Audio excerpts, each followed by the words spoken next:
too often in silence. But it doesn't have to continue. If you see it, speak out. If you are hurting, reach out, because doing nothing is not an option. Listen to all 19 SABC radio stations from Wednesday the 23rd of July for hard talk, discussions, advice, dramas, educational shows and interviews around GBV with experts, survivors, lawmakers and a whole country affected by gender-based violence. All on your favorite SABC radio station. Call 0800 428 428 to report abuse or get help. GBV, it ends with you. This message is brought to you by the SABC. You are listening to KG Mwekezi on SAFM. The Talking Point on SAFM. Weekdays, 9 a.m. till midday.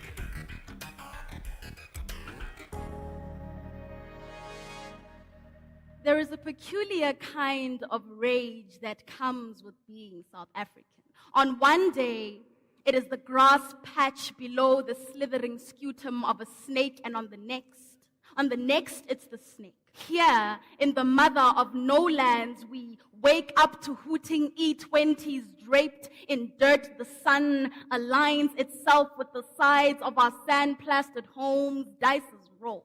Politicians plot fake for polls, building pixie dust-coated walls for these internal threats of war. See, me and my country have always had an unusual relationship. This complicated covenant filled with constant fights and broken souls. At times, we run. Barefoot, feet cracked above broken shoe soles, because poverty has brought nothing but holes. These fired up skins feel nothing but the cold, so we can't let go. See, the shackles on our stories leave ruby-like scars crated onto the joints of our arms, our palms.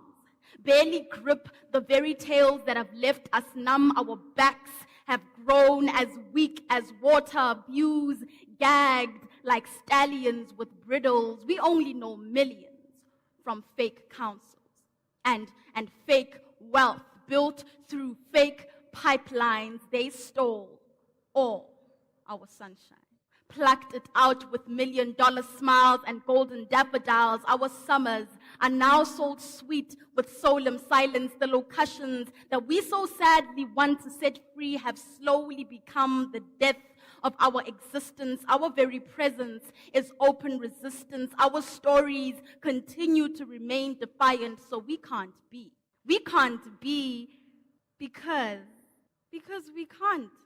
And so these streets will not mother you. Government medical aids will try to cover you, but the system will devour you, and we will no longer ample out straight tears before their self-confidence, before the earth is slung out of the sky, before they continue to defy their lies. See, we are still standing here, floundering in the cold, searching for what they stole. See, we are still standing here. That's Tuto. Tuto Lesedi Agaisenwe is an actor, a writer, a theatre practitioner, and an aspiring filmmaker, and she gives us the opening motivation for this Friday. Happy Friday, everybody. It's Friday, the 5th of September. Welcome to the Talking Point. My name is Khomotso KG Mwekezi. I'm in for Kathy Mutlatlana today. Whenever you hear my voice, it is because she could not make it. We are SFM. We're leading the conversations that move us. Coming up on the program today, between now and 10 o'clock, we're going to open the lines for you to hear what is on your mind. After 10, a new political funding cycle begins in South Africa. The political party funding landscape is evolving as the Electoral Commission of South Africa, the IEC, released its annual report on political party funding. Overall, the DA and the ANC attracted substantial contributions. Key legal developments include proposed increases to the private donation limit and disclosure threshold has been raised. Alongside this development, a call to criminalize quad pro quo donations tied to procurement tenders. Despite improved transparency, challenges persist, and this includes limited compliance from some parties and the need for stronger enforcement of the Political Party Funding Act. So our guests today are going to reflect on the past fiscal year and what needs to happen next as the first quarterly report for 2026 fiscal year has gotten underway. We're going to talk to Michael Atkins, who's an election specialist, Joel Bergman, who's a senior researcher at My Vote Counts, Advocate Gary Pienaar, independent researcher and formerly a research associate with the Human Sciences Research Council. After 11, an interview that will be brought to you by the Standard Bank Joy of Jazz. We wind down for Friday with Lwei Nechivale.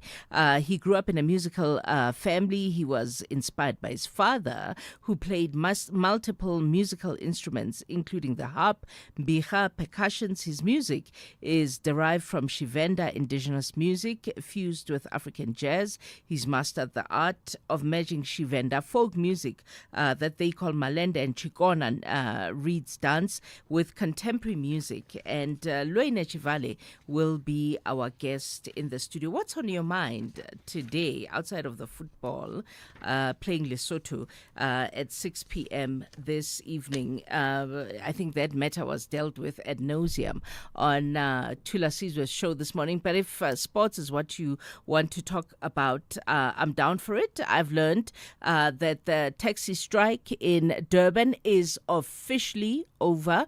Want to hear your thoughts on that. I was driving to Tsidi Madia's funeral yesterday and listened to some of the things good and not so good that were said on Tula Sizwe's show about the taxi strike in Durban. And then I read an interesting piece in the DM, in the Daily Maverick, and it says boldly, there's this Ipsos Machina survey. I think it's Ipsos now, no longer Ipsos Machina. Ipsos survey, which is largely, of course, I think a telephonic or online survey that says 8 in 10 South Africans think that the country is going in the wrong direction. 8 in 10. 1, 2, 3, 4, 5, 6, 7, 8 people out of 10 people, according to that survey, think that the country is going in the wrong direction. In fact, I think there was a different one also not so long ago that I think gets quoted a lot by some new political formation that says 80% of South Africans no longer have trust in politicians. All of this while we're dealing with this scary cost of living crisis. And the cost of living crisis is not made easy by faults that are made by NERSA, where NERSA says, well, actually, the increase that you're already battling with electricity now is not even the increase that we were meant to give you. We were meant to give you more. There's an 8% or 7 or 8% that we omitted, forgot, overlooked. I don't know what the right word to use is, but you get the point. The point is it's going to get worse, right? And already a lot of people have to make a decision, electricity or food. Do I go with having electricity or do I go with food? So there's a lot really that we can talk about in the open line today on 086 000 2032, 086 000 2032. And then my mind keeps on asking myself, what were in those files? Those 121 files, right? Those 121 files, there's something in them. You know, politicians are most times very easy to read, at least for me, right? Just watch what they complain the most about. And when you watch what they most complain about, therein you know where your fire is. The new minister, because I don't call him acting, because he's not acting, he's got full ministerial powers in the police, complained about those files going back and said those files should have gone to the Madlanga Commission, which hasn't begun its work yet. But we also know that those 121 files were at the center of that infamous press conference of Mkhwanazi's. There's something in those files. Do you ask yourself what's in those files? And of course, we all now know there's a sort of political task team here now in Gauteng, as we gauge by what Lesufi said to Lasizwe Simelane this morning. But as they say in South Africa, it's the movie called South Africa. So I want to come back and hear what's on your mind on 086 000 2032, 086 000 2032, the SMS line 41391, 41391 at 152 you on WhatsApp, 061410 4107, 061410 4107. On X, we are at SAFM Radio, and please hashtag SAFM Talking Point when you talk to us. We come back with your calls at 9:17. Keeping your family healthy this winter can feel like a daunting task. Try the Lung Shield range. It includes capsules to support healthy lungs and immunity, a syrup for kids that supports the immune system and promotes lung health, and an effervescent with 13 essential ingredients to optimize immune function. Put your family's health first this winter with the Lung Shield range. Available without a prescription at leading pharmacies. Lung Shield, prescribed by doctors, recommended by pharmacists. Bafana Bafana will host Nigeria in a FIFA 2026 World Cup qualifier at the Toyota Stadium on Tuesday, 9 September at 6 p.m. Tickets are now available nationwide and online from 70 Rand for adults and 40 Rand for children at all Ticket Pro outlets, including Spar, Postnet, and all petrol stations. Get your tickets early to avoid disappointment. Come in Bafana Bafana supporter gear, ready to sing for a win. Gates will open at 3 p.m. If you are not in Bloemfontein, catch the game on SABC2. For more information, visit safa.net and at Bafana Bafana on all social media channels. Do you know what's hiding behind colorful packaging of unhealthy food? Big food companies target children with unhealthy packaged foods that hide high levels of sugar, salt, and fat, which could lead to heart disease, diabetes, and hypertension. But the truth is hidden from consumers. Front of package warning labels are a proven solution to help consumers make informed decisions. The government must act now. We have the right to know what's in our food. Demand front of package warning labels. Sign the petition on heala.org, HEALA.org by 30 September.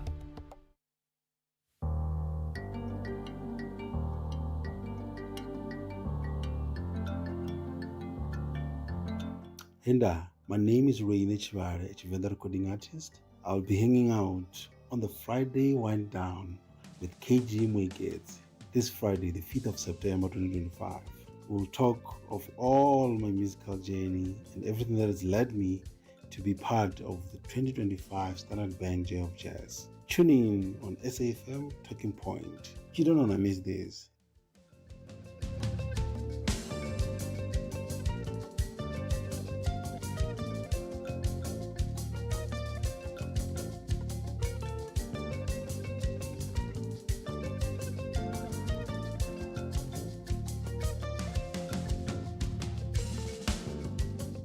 You are listening to KG Mwegeti on SAFM. Call us on 086 000 2032. 9:20, 086 000 2032, 086 000 2032 on WhatsApp 061 410 4107. Pucks in Cape Town, South African people and confidence in political parties. Happy Friday, Pucks.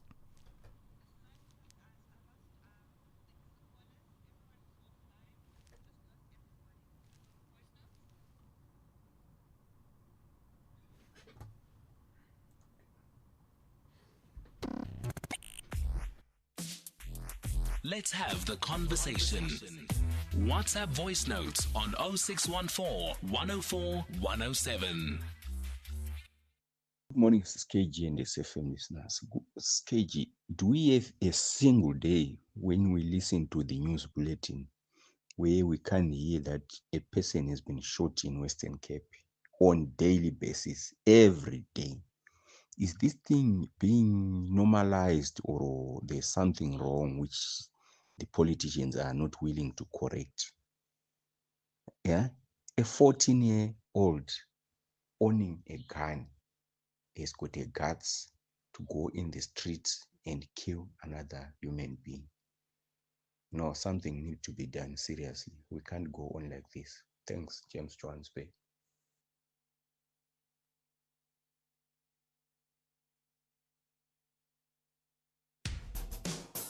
SAFM has signed a code of conduct that is enforced by the Broadcasting Complaints Commission of South Africa. Under the code, we are committed to giving news that is accurate, comment that is fair, and programming that is not harmful, does not amount to hate speech, or contain violence or explicit sex. If you think we are not living up to that code, then you can inform the Broadcasting Complaints Commission of South Africa. Direct any complaints in writing to the Broadcasting Complaints Commission of South Africa. PO Box 142365. Craig Hall 2024. Fax to 011-326-3198 or an email to bccsa@nabsa.co.za. For more information, please visit www.bccsa.co.za. Let's have the conversation. WhatsApp voice notes on 0614 104 107. Good morning, Sis KG. This is Mbongo Sundisa. I don't know what else to say, Sis KG. We've been pleading with the government of the Western Cape or national government to deploy soldiers in Western Cape. Western Cape is under siege. People are dying there on daily basis. They are doing absolutely nothing. Remove this provincial commissioner there, give him a position somewhere else, put the new commissioner who knows what to do. The gentleman there is lost. He knows absolutely nothing about what is happening in the Western Cape. All he knows is to attend the crime scenes and appear on TV. Put someone who wants to do the job, man, not the gentleman there. Remove that guy there, please. Wow. Morning, KG. I wish this country can be ruled by Saudi Arabia or China. No one will be corrupt. No one will kill each other or rape each other or steal. There will be accountability at the borders, prisons. The list is endless. Thank you, KG. Good morning, this is KG. Emmanuel Mtola in Durban. See, now I come to understand that politicians, they never been a leaders, but just a crooks. We have seen it with the ANC, that they are all about crooks. They are crooks. There is nothing good that they do except looking up for themselves. The politicians. We need to vote another party. Thank you. It's 24 minutes past 9. Thanks for your voice notes. Keep them coming on 061-410-4107, 061-410-4107. We had a slight problem with our line, but we're hopefully back on now. Let's go to Ngonde in Cape Town. Heritage in South Africa. Hi, Ngonde. KG. Morning. Yes. Just to tease you, who was or who were the first human being on this planet? Do you know? You're going to tell me. Good. I must say it was the first black coal father and the second black coal mother. No name, right? Okay. What you know when you grew up is Adam and Eve being the first and the second human being. And I must say, he does look so handsome in the pictures when we were young and naive, right? and Eve does look beautiful as well, blonde, right? But that is actually an artist impression of what Adam and Eve look like in the Garden of Eden, all right? Mm-hmm. So the first human being, as I said, then was black, to be born in a place later to be called Africa, Mm-hmm. right? Mm-hmm. Because it was not called Africa before, Mm-hmm. all right? Mm-hmm. And what we know as Cain and Abel, that nice story in the Bible, Genesis, right, Mm-hmm. was actually correct. It was the son of and the sons of Abraham, of Adam and Eve, right? But they were born in a place later to be called Europe, right? Because they were ostracized in a place called Africa, right? People did not like them because of the way they look, You can know of albinos. Normally, albinos used to be ostracized. I don't know about now, right? And they then vowed to revenge against black people up to this day, right? KG, I think I will leave it there for you to stomach this in your stomach. Have a nice breakfast together with what I just said. Thanks. In the month of heritage. I'll stomach it in my stomach. Thanks, Ngonde. Tato in Bloemfontein. Hi, Tato. Dumela Khomotso le kae? Re teng le kae? No re teng. Khomotso, I would like to speak about the shenanigans that happened at Springdale. Some people may take this lightly, but this can be the beginning of bigger and dangerous things. We know that South Africa is a water-scarce country. But on the first, water was being wasted unnecessarily. I'm 50 years this year. We've had many spring days, but we've never seen the scale at which it was, in brackets, celebrated. During our times, we used to do this with our peers, and we do this to our peers, not to total strangers, not to others, not to people who are going to work, not to people who are not part of this. I think you saw a video of a young woman who was going to an interview. And then we saw a lot of other videos where people who were going to work were subjected to this. I saw a report, I don't know how to read that, but there are some taxi drivers who went to school and poured paint on the countries that poured water in a taxi when it slowed on a speed hump. Because I also saw that on video. So now, no one is talking about this, even our authorities, because if that happened to me also, I would have done something, because really, that is totally disrespectful. That is totally... So when you say you would have done something, what kind of something would you have done?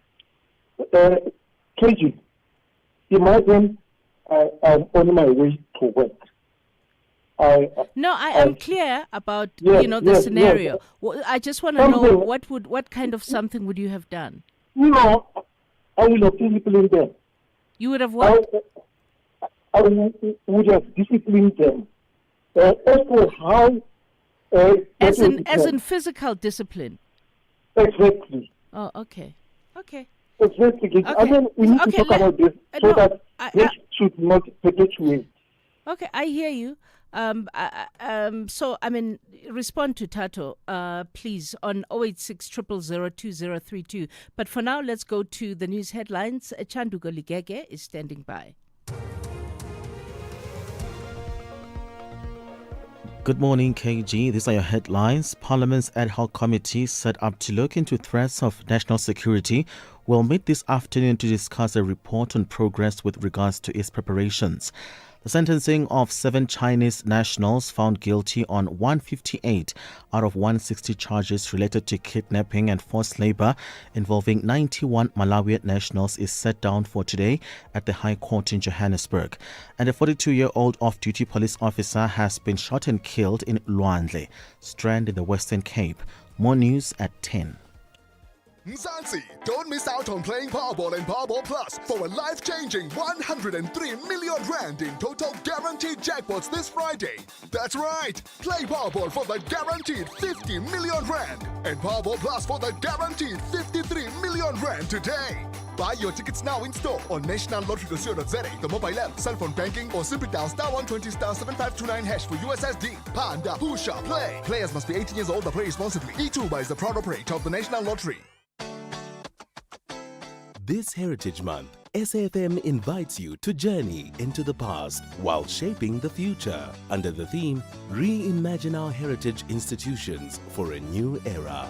We celebrate the stories, traditions, and voices that define who we are as a nation. From vibrant conversations to thought-provoking debates, SAFM is where heritage meets innovation, connecting generations and keeping our culture alive in a changing world. SAFM, leading the conversations that move us.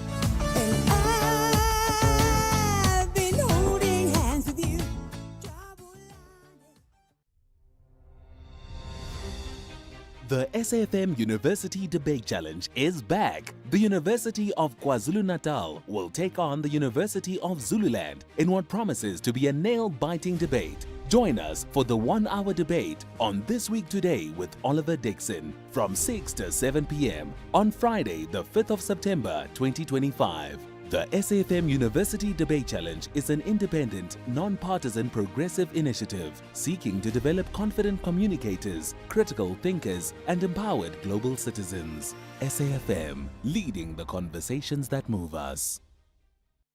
You are listening to KG Mwekezi on SAFM. Call us on 086 000 2032. 9:33. Welcome back to the open line. Khotso, you're in Midrand, the 121 dockets. Hi, Khotso. Yes, morning. How are you, Mr. Hi, hi. How are you, Mr. Khotso? Good, sisters. Look, man, let me deal with this issue of Panyaza and unemployment in Gauteng. You see, the money in which Not the Panyaza... 121 dockets anymore. No, that is what under the bridge because we are waiting for the Madanga Commission. And but why would you say to the producers that's what you want to talk about? Maybe I think she captured it wrong. Oh, okay. Okay, Yeah, sure. or do you want me to venture on it? No. Go on to venture on what you want to venture on. Okay, let me venture on the issue of Panyaza and the level of unemployment in the country. Mm-hmm. But Gauteng, because it's at the center Mm-hmm. and the economic hub Mm-hmm. of Africa, not only of South Africa. Of course. That is why you see Panyaza, the unfortunate part of Panyaza, as much as Panyaza will want to appear to be doing something, and the level of his trying his politics of acting to be of popularism instead of real politics of the day, he is the one which is going to compromise it. Let alone that he has been disbanded and we don't have ANC anymore in Gauteng. But we the don't. The reality is that we don't have a clear ANC leadership in Gauteng. The ANC is what in Gauteng? He has been disbanded. Has it? Yes. You can Google it. You'll see. But let me deal with this issue. The reality it hasn't been disbanded as much as he got help from National in terms of dealing with certain things that National feels are important to be dealt with. I don't think that it's accurate to say that the Gauteng PEC has been officially disbanded. Oh, okay, no, it's fine. Then let me deal with my issue, sisters, because I see when now you. Let me go to my real point, the point which I want to make. The point which I want to make is the issue of the level of unemployment, which can trigger a lot of things, which can trigger a serious unrest, which can even trigger which even trigger this kind of crime which we are seeing on a daily basis. The rampant corruption, the rampant rape, human trafficking, and everything, which is even done by illegal foreigners, for that matter. But for me, the worry is that as much as the ANC came to be in power, while we are going for the local government elections, is that I don't see any ANC emerging anywhere from the space, let alone any opposition parties, because the opposition parties which were there, they were supposed to be taking advantage of the situation. But we are having the likes of the Action SA and others who are within there, who are taking advantage of the weakness of your DA or even the ANC-run municipalities. We can't talk about the likes of 5 people, because what's happening here now, you need the leadership which is supposed to give us a clear plan for the future. I was watching President Jinping with their celebration yesterday. You can see that this is something, it's totally different from what we are seeing here in South Africa. You see, so young people, they are hoping to see something of that nature, given the fact that we are also part of the member of the BRICS.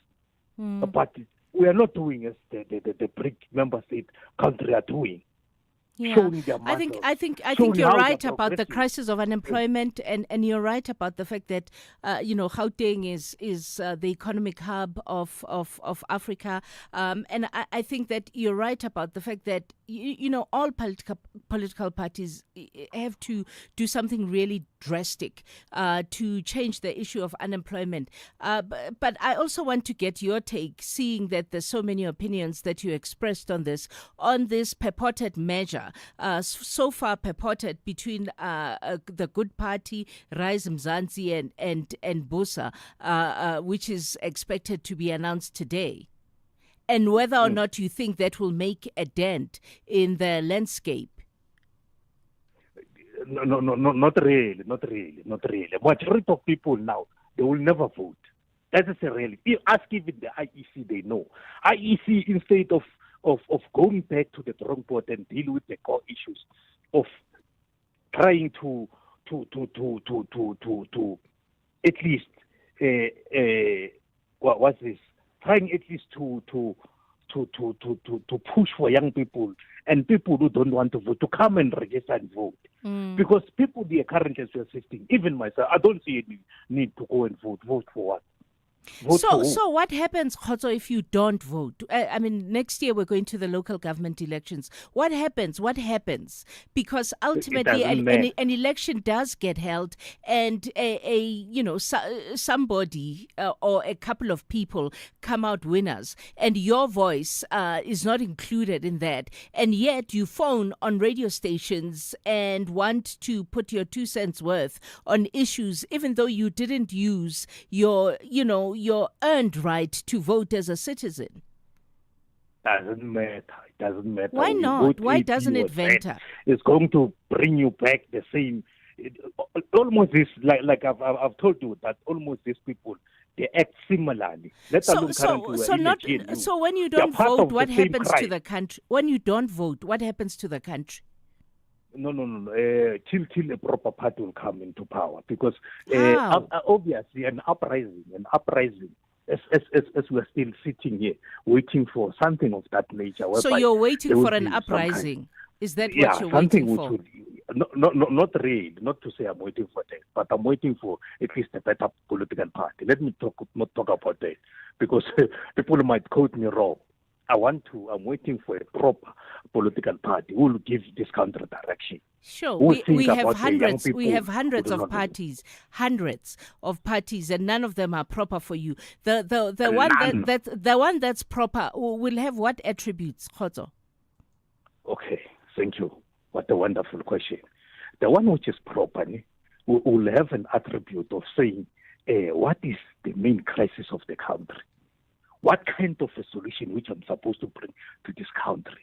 The biggest agenda of this country. You need to deal with this kind of rampant corruption, so that we take people to prison and wipe away this current judiciary which is there, which is part of this status quo, whereby a person will be arrested. Next thing, tomorrow morning when we woke up, the very same rapist is back on the street, or the very same politician who stole millions is back on the street. No, you will So wipe when out they everything. campaign, And when they campaign, that's the promise that they should make to you, and in many ways that's no different to promises that's already been made many times on the campaign trail by many parties. How are you going to be able to tangibly gauge that that promise will be tangibly delivered when that ideal party gets into government?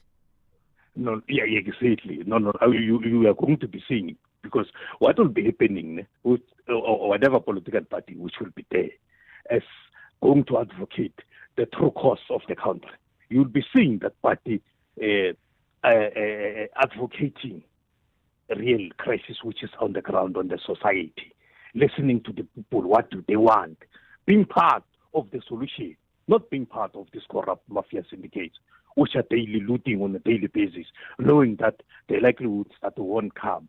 If I go to prison, let me go to prison, knowing that this judiciary is still part of the status quo. They will arrest me next day, I'll be out. You see, the party which will make sure that we don't have this this kind of illegal foreigners who do as they wish in this country, who steal, who rape, who do all sort of crime. Okay. But everything is to them it doesn't matter. Okay. I think you've put your point across. Thanks, Khotso. Spamandla and Gqeberha. You want to talk heritage. Hi, Spamandla. Hey, Mimi Uketsi. Mfari omunja omutswana. Hi. Hey, man. How are you? This is heritage. That's already started on a Tswana perspective. Sorry, say that again. Yeah. I didn't hear. No, I just wanted to give a clear name. Memo Uketsi. I heard someone say Memo Uketsi. Mamwe Gates. Hi, good. My responses are Kimukubung. Mukubung. Oh, I heard. It's a story for another day. That is a story for another day. So you wanted to say? In response to, actually, parallel to Tatungonde, who just spoke about Africa and Europe and the Bible. The birthplace of life, yes? Yeah, I think he kind of missed it when he started being racial, and a big mistake to go racial, especially now in South Africa. Mm-hmm. Yeah, because the thing is, his biggest mistake was that if Adam and Eve were like the original father and mother of South Africa, of Africa, who has the right to ostracize them? I mean, they gave birth to everybody. Who else did they give birth to ostracize them out of the country? Sounds like a fairy tale that he's basing his facts on. Okay. I mean, if they are the originals, there should be no one else to hold rules over them. Who made those rules that albinos don't exist if there was no one else? If there was only Adam and Eve, there would be no other rules except Adam and Eve's rules. Thanks. So it's a fairy tale. I mean, he should go back to his core, Samampo and like blood lineage that we can actually speak to in African lineage. That wasn't a tool used in apartheid to make black people feel bad about themselves. I mean, there's a quote in the Bible that says, "Do not be equally yoked." Uh-huh. The racist apartheid people loved using that to separate people. The Group Areas Act. I mean, women are oppressed in the Bible. People are murdered. I mean, I hate teaching the Bible to my daughter. Actually, I mean, I even tell my daughter, better read comic books than to read the Bible, because it's used as like a comforter when it's so horrific and so scary and so whitewashing. Okay, Spamandla. Bye-bye. Ronald in Midrand. No. Hey, and good morning to fellow listeners. Hi, Ronald. Yeah, I'm just worried as a citizen about the manner in which people in the country are taking for granted this issue around the 121 files. I think if there was ever an evidence before our eyes that we are now in a mafia state, or the ANC is running a mafia state, there can never be any other evidence other than this one. It also means that all those who were killed in other provinces during political campaigns, in particular provinces like KZN and Gauteng, were not killed by ordinary criminals. These people, as we have seen with the case of Sandiso Makata, were killed by their own comrades. Now, you have a list of ministers of the ANC who see themselves in those files. Those 121 files are not the names of ordinary people, are the names of leaders of the ANC. Now they're deciding, do we go down or we let the country go down? And we must not allow this. I'm just glad that General Mkhwanazi seemed to be sober around this. Imagine if we did not have General Mkhwanazi, the way these comrades are running the country. Yeah, I think there's something in those files. I'm inclined to believe there's something in those files because, for me, just at face value, there's a lot of howling about it. There's a lot of howling, and that howling says to me there's something there. Exactly. Look, the president knows that the operations of SAPC are led, even not by the minister of police, by the commissioner of police down. Now, the movement of the file now concerns the minister. That minister messed up Gauteng. Remember, that minister is the one who messed up Gauteng before he ran to vets for cover.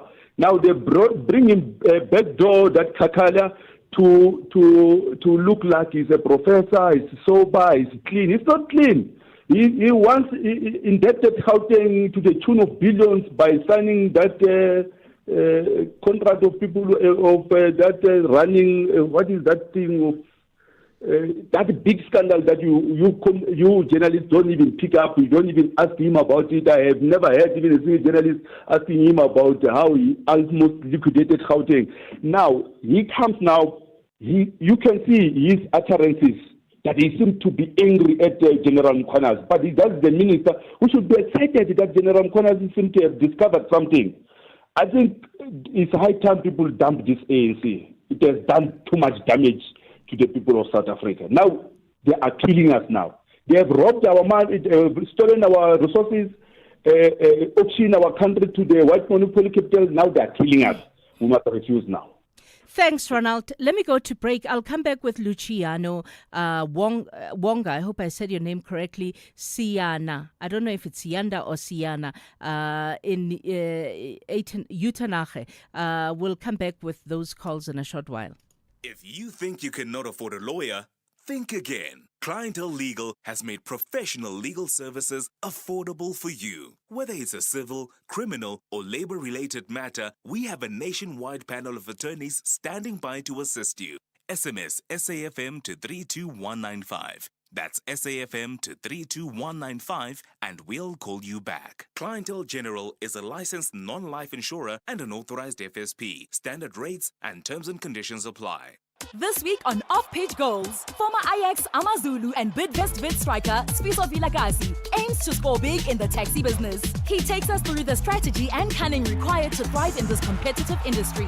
Tune in to SABC Sport on DTT Channel 4 and SABC Plus, the Saturday 6 September at 8:30 p.m. Off-Pitch Goals, where we showcase how the stars score in business. Proudly brought to you by SABC Sport. For the love of the game.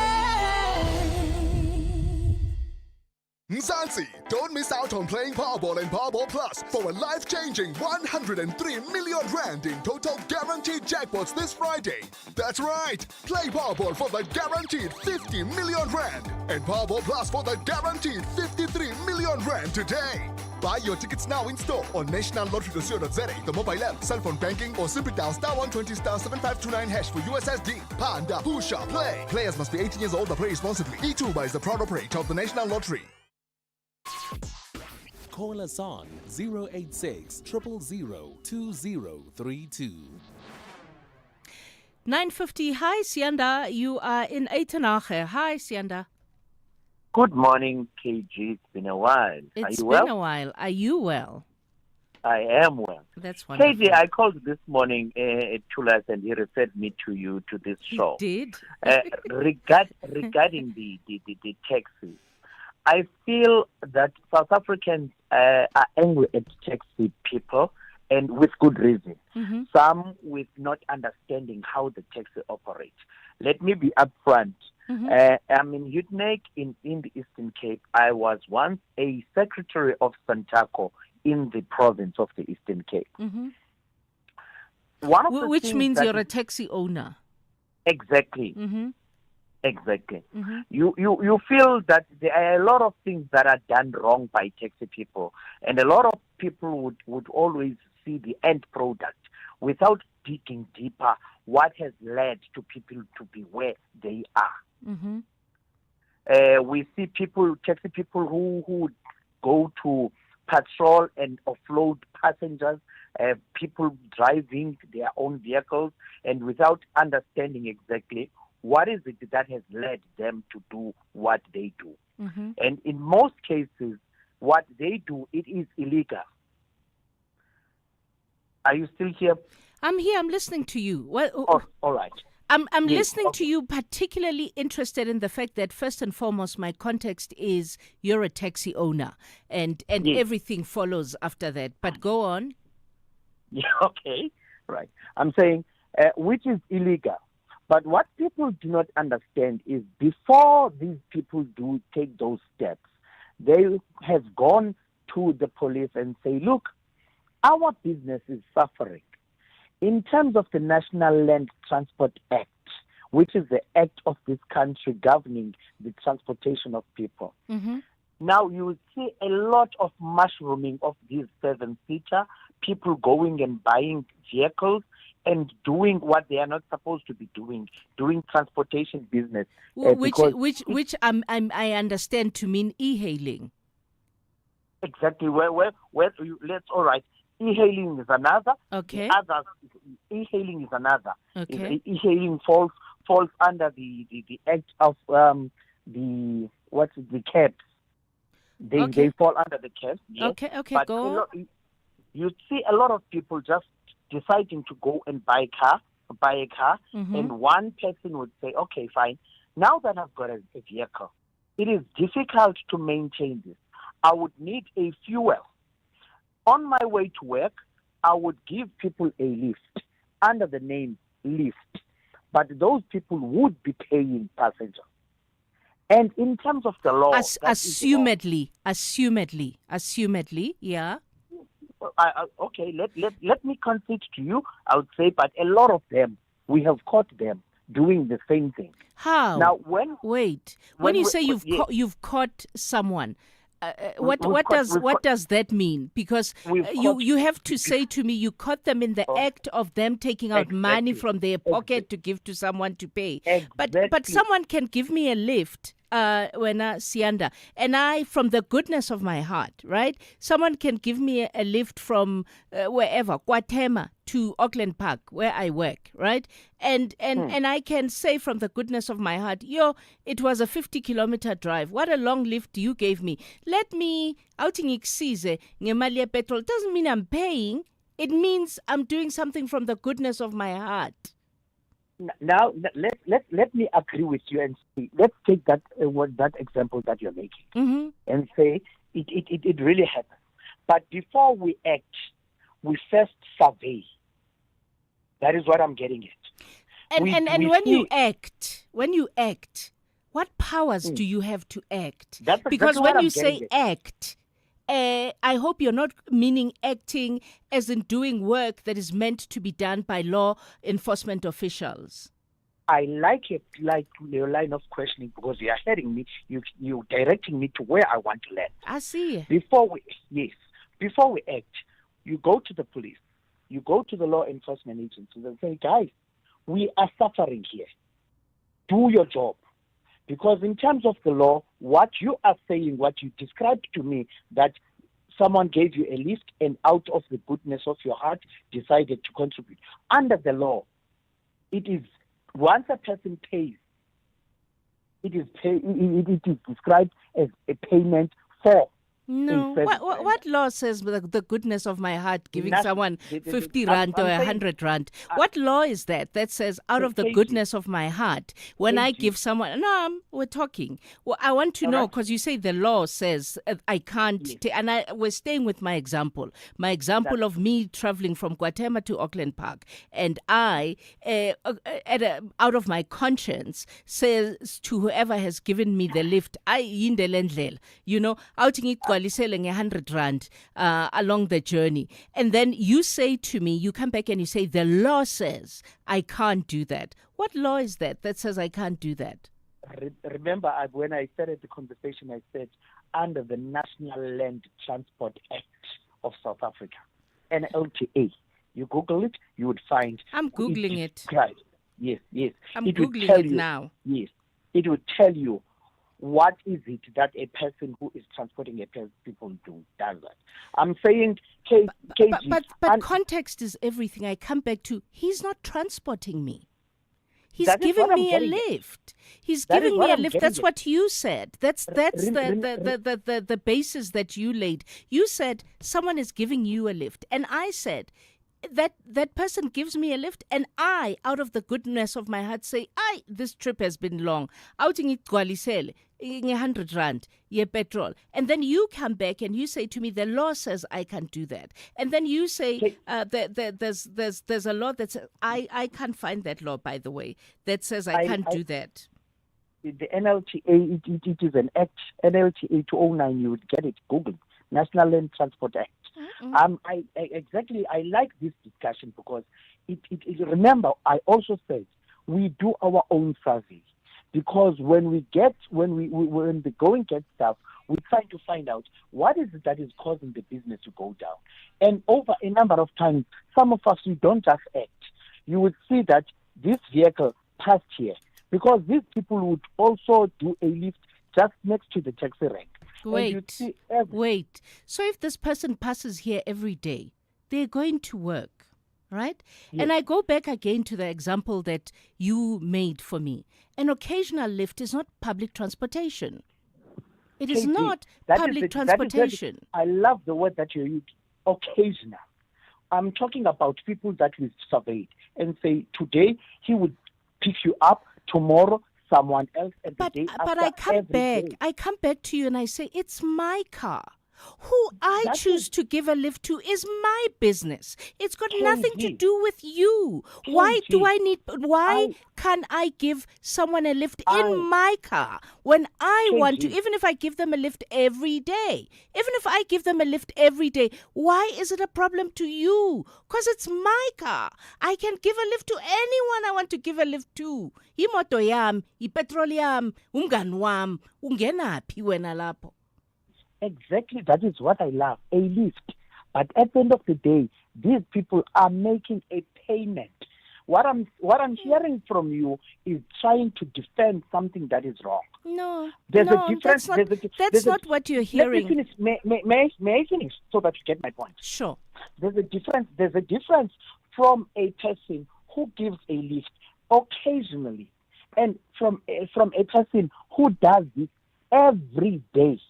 And when we go to the police and say, guys, go do your work, and the police and the law enforcement agencies will say, no, as much as it is our work, but we cannot be doing it every day. Listen, And I'm who quoting the suffers? law that you just quoted. I found it. Thank God for small miracles. And Google, I thank you in this moment.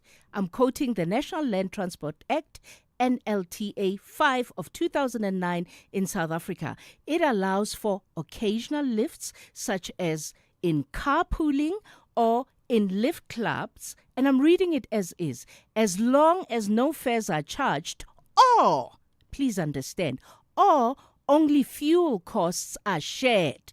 Remember my 100 rand? Only fuel costs are shared, because these are not considered public transport services that require an operating license. Section 69 specifically addresses lift clubs, outlining that the minister may make regulations regarding their requirements, their registration, and their insurance. So basically, my 100 rand, even if the same guy gives me a lift 5 days a week from Guatemala to Auckland Park, and I give him 100 rand, it's shared. It's what the Act refers to as shared fuel costs. So actually, the law that you quoted to me, you are interpreting it wrongly, my friend. News.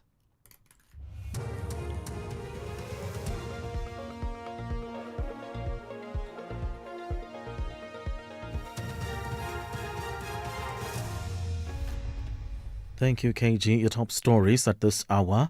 Ad hoc committee probing Mkwanazi's claims to meet today. An off-duty cop shot and killed in Western Cape. Good morning. With the news at 10, I am Chanduko Ligege. Parliament's ad hoc committee set up to look into threats of national security will meet this afternoon to discuss a report on progress with regards to its preparations. The committee was established following allegations by KwaZulu-Natal Provincial Police Commissioner Nhlanhla Mkhwanazi of serious corruption in the criminal justice system. The committee has set up its terms of reference in its last meeting.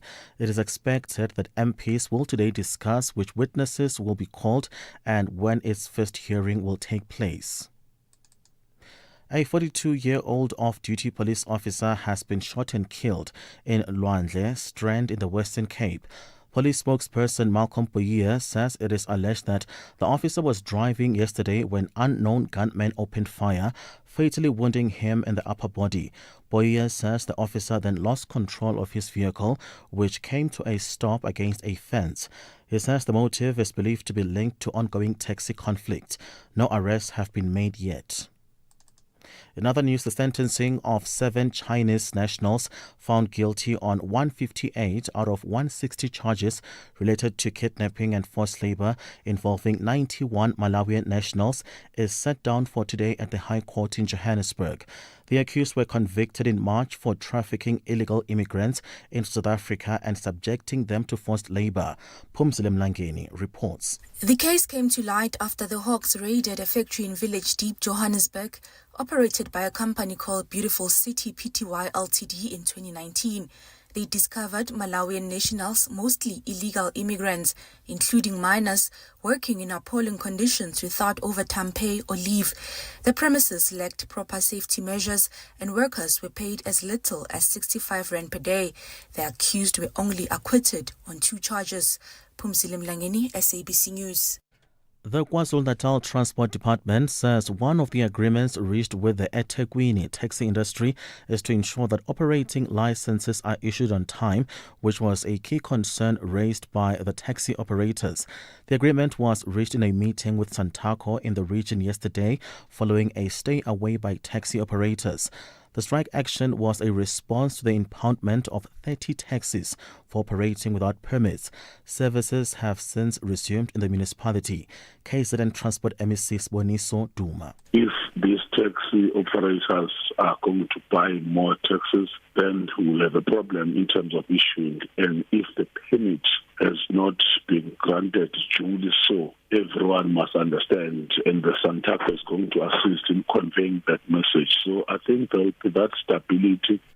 The Ukrainian President Vladimir Zelensky has thanked European allies for agreeing to send troops to Ukraine as a post-war security guarantee, describing the move as a first step. Zelensky made these remarks at a summit in Paris, where the French President Emmanuel Macron announced that 26 countries are ready to contribute troops or other resources to guarantee security in Ukraine after any ceasefire or peace deal with Russia.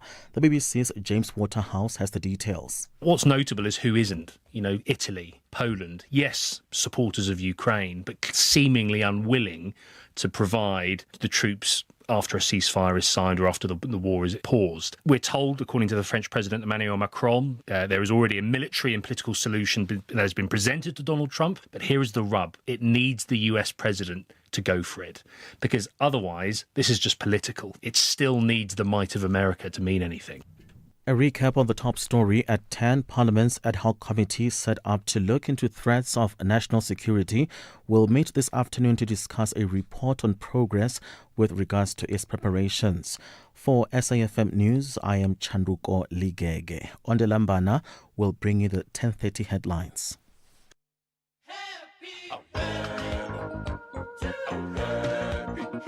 SAFM celebrates its 89th birthday this month by giving listeners an exclusive opportunity to attend the prestigious Joy of Jazz taking place at the Sandton Convention Centre from the 26th to the 28th of September 2025. To stand a chance to win these sought-after tickets, simply SMS SAFM 89 followed by your name to 41391 and stay tuned to SAFM as we could be calling you.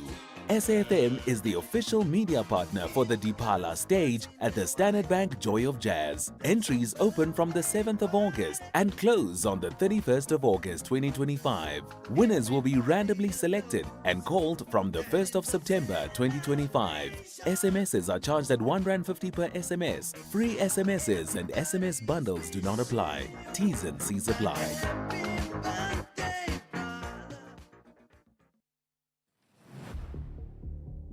Gender-based violence is destroying lives and tearing communities apart.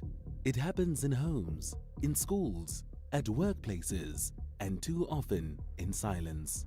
But it doesn't have to continue. If you see it, speak out. If you are hurting, reach out. Because doing nothing is not an option.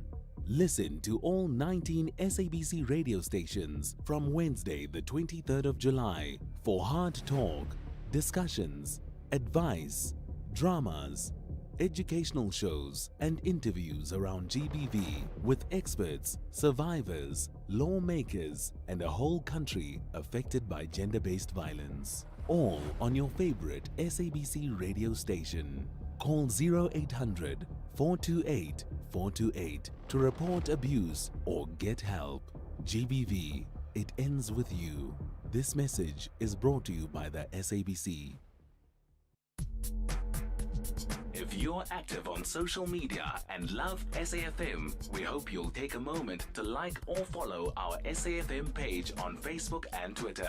These are the best places to find all the guest information, conversations, and stories you love from your favorite presenters, along with regular updates from SABC News. And don't forget, you can send your questions to feedback@safm.co.za. SAFM, leading the conversation. You are listening to KG Mwekezi on SAFM. The Talking Point on SAFM, weekdays 9 a.m. till midday.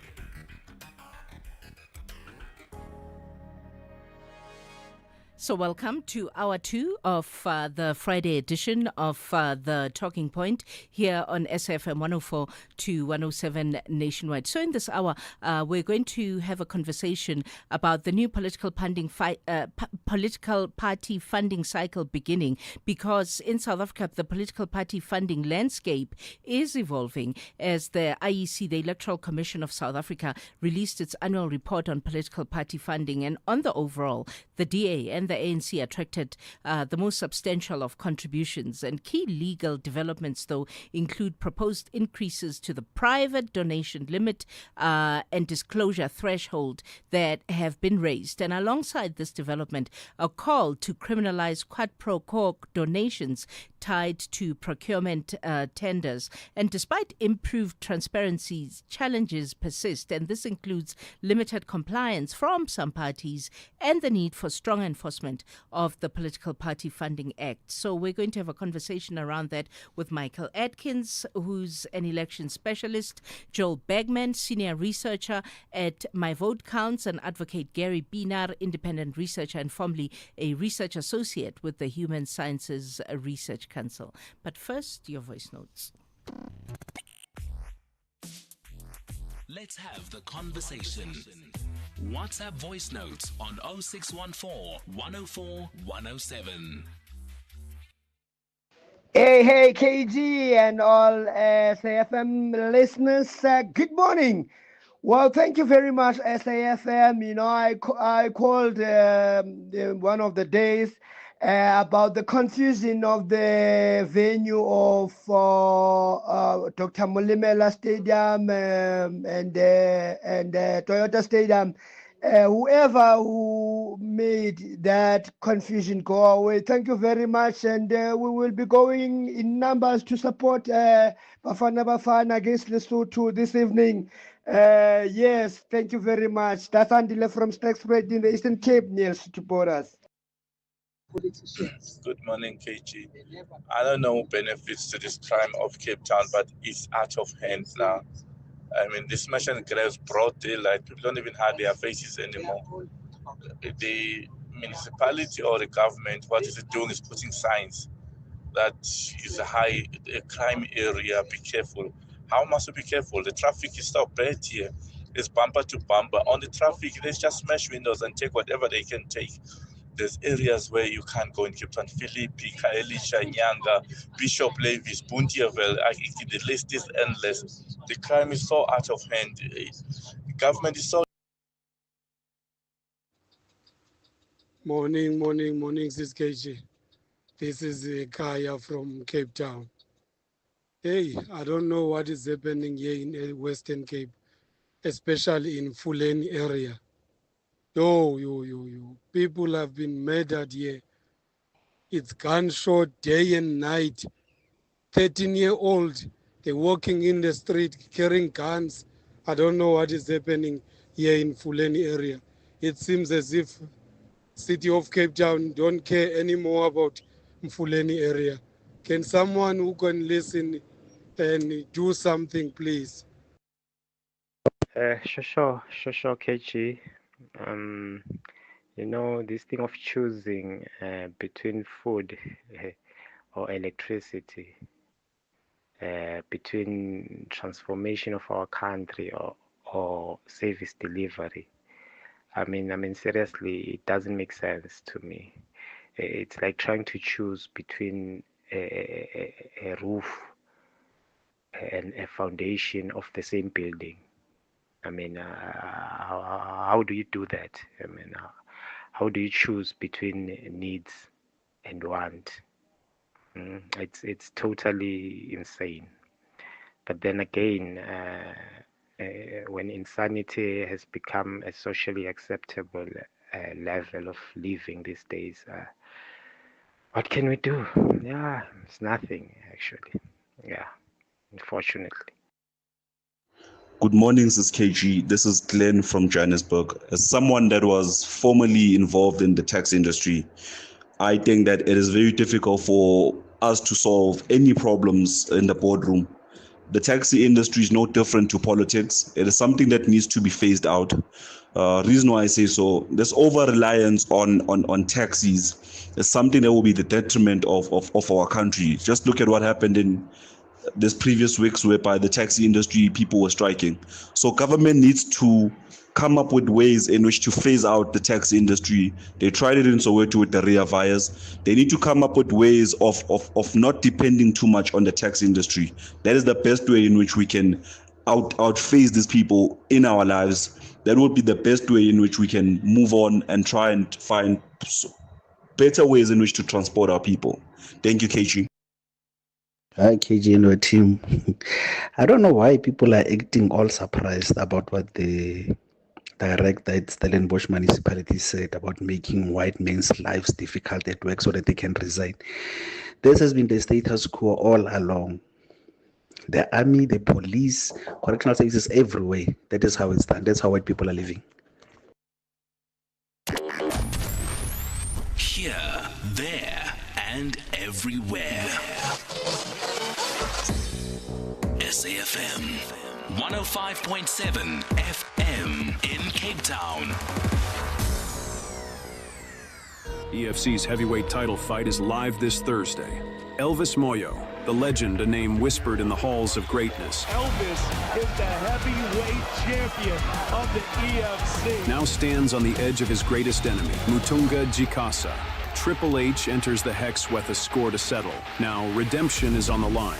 EFC is live this Thursday from the World Sports Betting Arena. Watch it on SABC Sport Channel on DTT Channel 4 from 7 p.m. Brought to you by SABC Sport. So Taryn, you've just graduated cum laude, but nothing says you're a genius quite like selling your car to WeBuyCars. Absolutely. My car was an 18th birthday present and it's time to move on to something a bit more mature. So where did you hear about WeBuyCars? All of my friends are using WeBuyCars. I would have had legit FOMO if I hadn't used them. And it was so quick. I did it on my laptop while sending around my CV. Smart move, Taryn. Graduated and upgraded. WeBuyCars. Geared for success. Geared for you.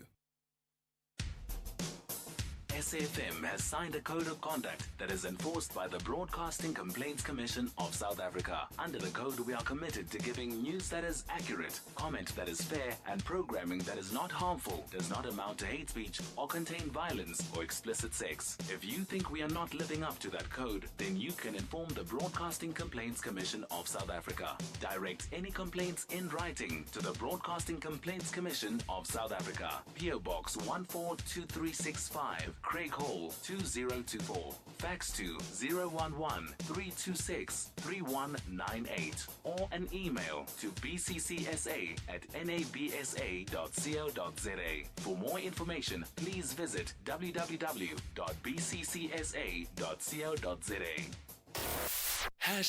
#SAFM Talking Point. You are listening to KG Mwekezi on SAFM. 16 minutes past 10. So in South Africa, the political party funding landscape is evolving, or is it? As the Electoral Commission of South Africa released its annual report on political party funding. On the overall, the Democratic Alliance and the African National Congress attracted the most substantial contributions. Key legal developments include proposed increases to the private donation limit and the disclosure threshold, and those have been raised, right? And alongside this development, a call to criminalize quid pro quo donations tied to procurement tenders. Despite improved transparency, challenges persist, and these challenges include the limited compliance from some parties and the need for strong enforcement of the Political Party Funding Act. Our next guests are going to reflect on the past fiscal year and what needs to happen next as the first quarterly report for 2026 fiscal year has gotten underway. We're joined on the line by Michael Atkins, election specialist, Joel Bergman, senior researcher at My Vote Counts. We're also hoping to get on the line. We've been struggling, but we hope along the journey of this conversation, Advocate Gary Pienaar will join us. He's an independent researcher and formerly a research associate with the Human Sciences Research Council. He's finally joined. He's all three of our guests are on the line. Good morning to all of you, and thank you for your time. So perhaps let's begin with the context of, if this annual report has come out, before we review it, where do we come from, and what is your analysis of the review of where we come from versus where we currently are? Let's start with you, Michael. Good morning. Good morning. Yes. Look, we've had a few years now since 2021 of the Political Funding Act being enforced. It is a great stride forward to have these conversations about the funding. Obviously, as many are commenting and the My Vote Counts report highlights, there are areas in the law that could be improved. There are things that we would like to be able to know. And as you say, we have this interest that the thresholds and donation limits are being increased substantially. So we have come a long way in recent years, but we still have a lot of room for improvement as citizens to interrogate the funding landscape, to understand how the political world is affected by it. Okay, I think we lost the latter part of what Michael was saying. But Joel, let's get your thoughts. Good morning. Joel is a senior researcher at My Vote Counts. Joel, good morning. And let's get your same thoughts on your thoughts on the same question. Apologies. Good morning, KG, and thanks for having me, and hi to all the listeners. So Michael's right. Less than 4 years ago, there was no law regulating transparency of private political funding. So we had no idea where parties were receiving their donations from. Today, we have a law with regulations, with a regime that does allow the public to have some information around where parties are getting their private funding from. But if anything, what the IEC's annual report has shown us, and what we spoke to in our report analyzing that, is that there's still much that is unknown, that there are a third of the private funding contributions for the 2023 financial year. That is all we know about. The 2/3 is still hidden from us. We don't know the sources. We don't know when those donations were made. The law also has obvious loopholes with issues around related entities, with issues around compliance that the IEC's report highlights. So I think, we do need to look at this from a long-term perspective, that we really have made enormous leaps in this space, and the Political Funding Act is one of the most significant laws to deepen our democracy, but we still have far to go. Yeah, 2/3 of what we don't know, Advocate Pienaar, is a big 2/3. And why do you think, if at all, it's important for us to know? Good morning, and thank you for being here as well. Good morning, KG, and to my fellow panelists and to your listeners, thank you for the invitation. Yes, and we have made progress, but we're talking about very, very large amounts of money that we still don't know about. And so the objective of the legislation, the stated objective, to improve transparency and accountability and to allow South Africans to cast an informed vote, knowing who the funders are of the political parties that they may want to decide to support and vote for, is still not known to South Africans. So I'm welcoming this discussion. I'm welcoming the role that it can play in making South Africans aware of the legislation and the importance of closing the loopholes in the legislation, because they are substantial. We're talking about billions of rands that goes to political parties from private donors, from the state, and then from unknown sources. Yeah. And we need to know much more in order to achieve the objective of this legislation, which is enabling voters to cast an informed vote. Yeah, maybe let me stay with you, Advocate. What is the danger of us not knowing? Or maybe I could also rephrase it and say, why is it even important for us as average Joe and Josephine to even know, those amounts of money? Why is it important for me to know about that 2/3 that doesn't get declared, that, I end up not knowing about? Thank you, KG. I think that's a very important question. I think the concern around the world, not just in South Africa with political finance, is that big money expects something in return. Yes, there's no such thing as a free lunch. Yeah, exactly. So if we know who's giving the money to political parties, we can then find out what are their motivations for making this donation, what are their interests, and what might they expect in return by means of, for example, how their business sector is then regulated by the recipients of their donation if they're in power. So, for example, if you have a big donation from a communications or telecoms company or a bank, how then is the sector regulated? Is it regulated by the political party in power in a way that favors the interests of that company or that sector, or of the voter and the average Joe and Josephine, as you said? So it's really, the transparency is necessary to understand and reveal what are the underlying motives and interests that are being regulated, and how are they being legislated and regulated, in whose interests, basically. Yeah. I want to go back to a piece of research or analysis that also was done by My Voice Counts. And Joel Bergman is, as I said, senior researcher at My Vote Counts. One of the things that the advocate just said, Joel, is the fact that we're talking big amounts of money here. We're not talking a small amount of money. And there's an analysis that you did that shows that parties received a total of 3.2 billion rand in private and public funding combined, and that was a significant increase on the 2.03 billion rand received in the prior reporting period. And of this amount, the ANC received 1.7 billion rand, and the DA 645 million rand, and the EFF 310 million rand. Tell me about this analysis, how you got to these numbers. Sure, thanks, KG. So one of the main takeaways from the report is that our political funding landscape is extremely concentrated. The ANC and the DA receive 73% of this total amount of the 3.2 billion rand, which is both private and public funding.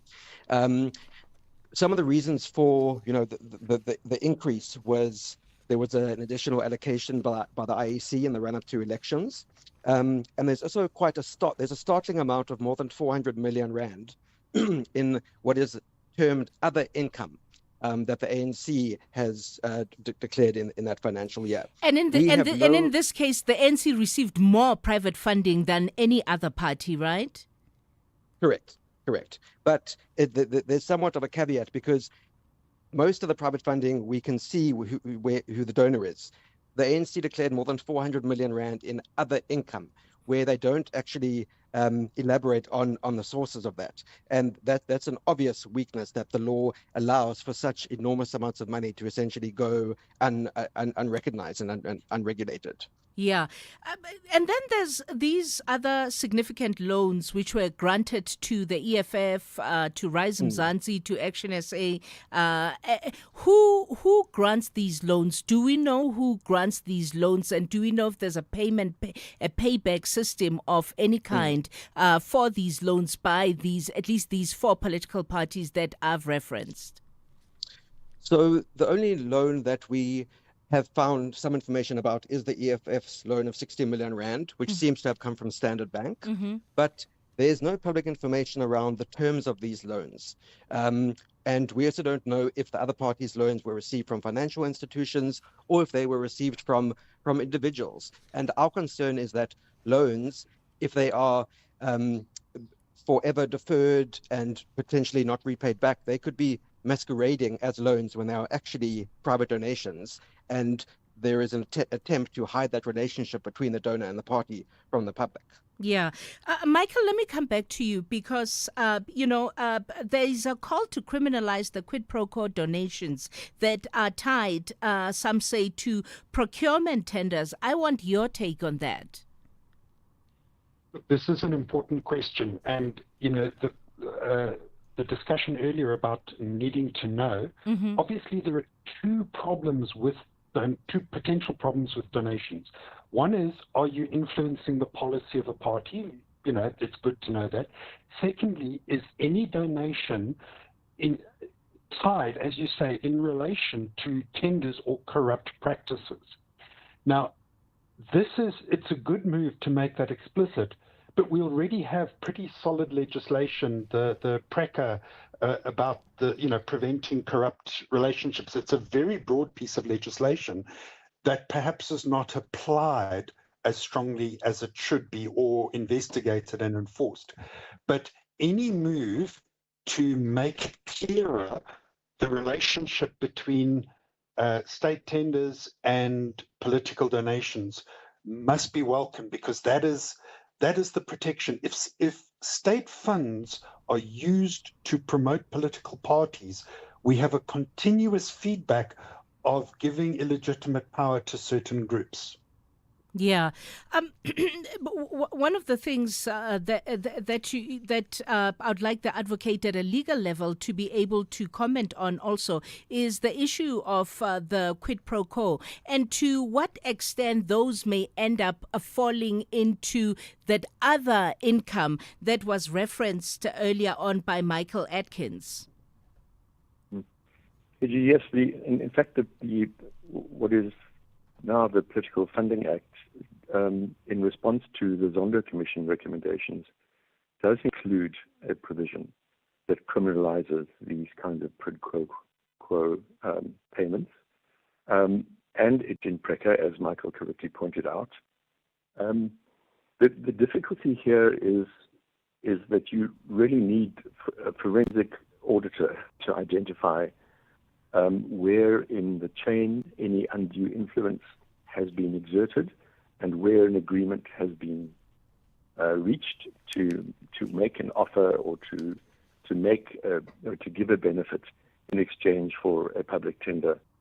And the other alternative is that you need somebody who is on the inside of one of these processes to blow the whistle, and they need to be able to blow the whistle safely and securely in the knowledge that there will be no retribution. And unfortunately, our law around that is very, very weak at the moment. Again, the Zondo Commission recommended strengthening the whistleblower protection regime, but there's been nothing. There's been a discussion paper 2 years ago and silence since then. So I think there is a great difficulty in uncovering these kinds of illicit transactions where word of mouth agreement can be reached. The parties might trust each other to honor their dishonorable agreement, but there is little way to uncover it except if you have a whistleblower who sees something going wrong and reports it to the authorities. So this is a big gap, and we know, I mean, even just this morning, the Gauteng Premier was announcing a political killings task team that would include whistleblower protections, he says. We're yet to see exactly what that looks like and whether or not that mechanism can be trusted by whistleblowers. But I think that's the concern, is that these things are difficult to know about. They need somebody on the inside to disclose, and they need to feel safe when they do so. Yeah. We'll continue our conversation around the new political party funding cycle beginning with Advocate Gary Pienaar, Joel Bergman, and Michael Atkins. It's 10:31. It's time for the news headlines. Thank you, KG. On the news headlines on SAFM, I am Ondilambana, and a very good morning. The Gauteng Premier Panyaza Lesufi says they hope to draw lessons from the Madlanga Commission of Inquiry to ensure that there is no political interference in the newly planned political killings task team. Parliament's ad hoc committee set up to look into threats of national security will meet this afternoon to discuss a report on progress with regards to its preparations. And the KwaZulu-Natal Transport Department says one of the agreements reached with the eThekwini taxi industry is to ensure that operating licenses are issued on time, which was a key concern raised by the taxi operators. A full update follows at the top of the hour. The rand is currently trading at 17 rand 70 to the dollar, 23 rand 81 to the pound, and 20 rand 66 to the euro. Markets in Asia were mostly positive at the closing bell. The JSE is higher in mid-morning trade. Markets in Europe are mainly higher. Gold is trading at $3,549 and platinum at $1,378 per ounce. The price of Brent crude oil is at $66.75 a barrel. The soundtrack of your life with Ernest Pillay. They were more than just songs. They were the backdrop to your best days and the ones that change everything. The soundtrack of your life with me, Ernest Pillay, brings you iconic classics and hidden gems that spoke to your heart then and still do now. Whether you're driving, relaxing, or just remembering, let the music take you right back. The soundtrack of your life with Ernest Pillay. It's about your past, your story, and it's all right here on your favorite station, Saturdays and Sundays, 1 to 4 p.m. This is SAFM. Who says talking never solves anything? SAFM. Leading the conversations that move us. You are listening to KG Mwekezi on SAFM. Welcome back. It's 10:34. So we're talking the new political funding cycle which has begun, whether or not it has evolved. And we're having that conversation with Michael Atkins, election specialist Joel Bergman, senior researcher at My Vote Counts, Advocate Gary Pienaar, independent researcher and formerly a research associate at the Human Sciences Research Council. Do you think the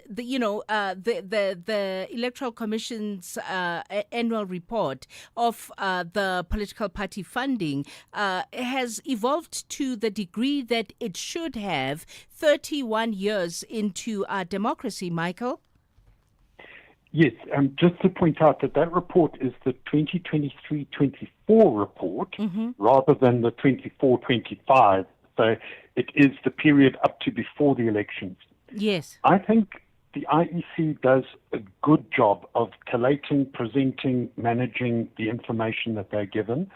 And within the framework of the legislation, they give us a very good picture. And as we said at the beginning, this is a great advancement, and I agree it is well administered in as far as the legislation goes.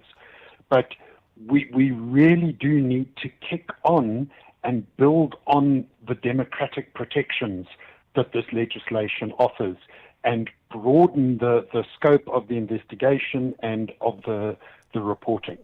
Yeah. What would you have liked to see move in the report, Joel? Well, the report in there, this is now the third year, excuse me, that the IEC has released such a report. It provides a full picture of our political funding landscape, both from private and funding sources.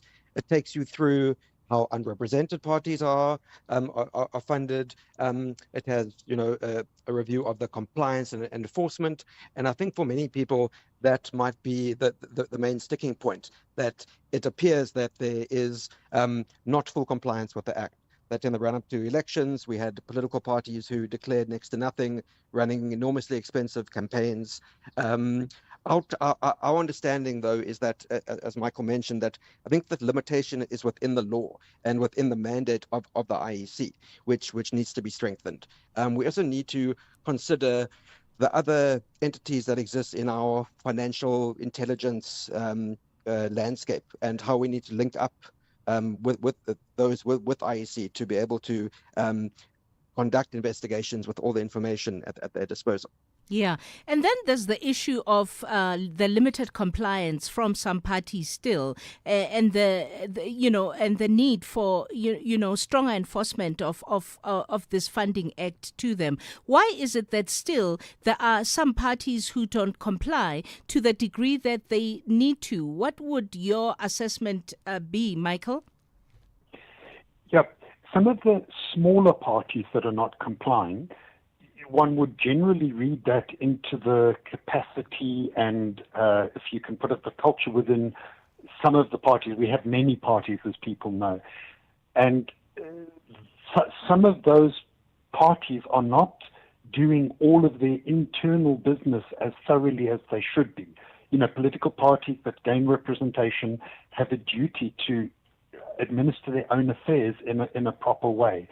And it comes more to a general failing of administering their affairs than any great financial impropriety with those smaller parties.